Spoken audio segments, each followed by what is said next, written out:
chung nam sung tu la lam zin si kuzin tam ta nam tu sung hi chu chu phone ai mu su ke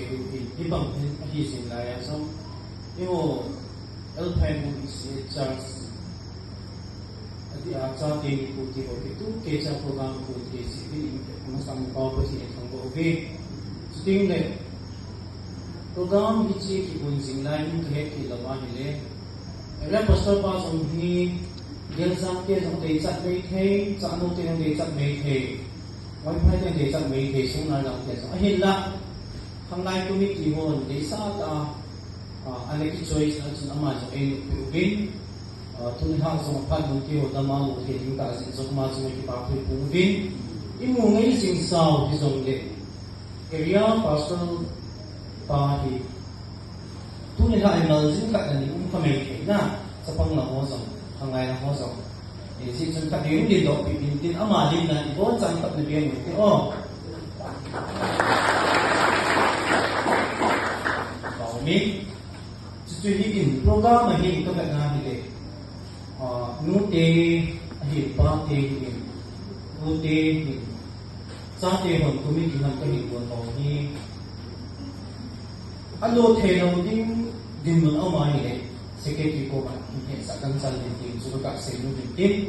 itu ta program ma mun sum ho hi ipan mun chi u no the chi tin pa kai ni ti ti mu vi adi illa sa ding ho so hi ka na hi le kusanga ding a mu ta ta ngan nu thei nei nei nu nei trong ti nu bai khem ti na ani in ti pa mi na be lo mu su ke mu min mu so so ti pa thui po ve ban tin le program hi bol ki su ki zo mu mai thei ki so so ki ka thei to pa thung lai ni kusanga hi ki chi hi pha ni te to ma ding a ti a ka hei mu ni ka ti a ka ni bu chu nei na thim ki ki mu ve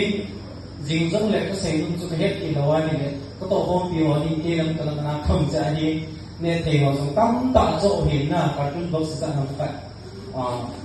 tam ta ki ko ti ni pa kai ni ki ti mu ve ken zo phat si ku ma kam thei lo ji chun ki ki na ni program a p ki du ve full time ni ka man thei lai kam so thei lo jing ni ji chun tu za na hi ka phan ni gai ni ma ta ki ta kan da la ka phan mu jong lo the si jong pa ke ka thang vai in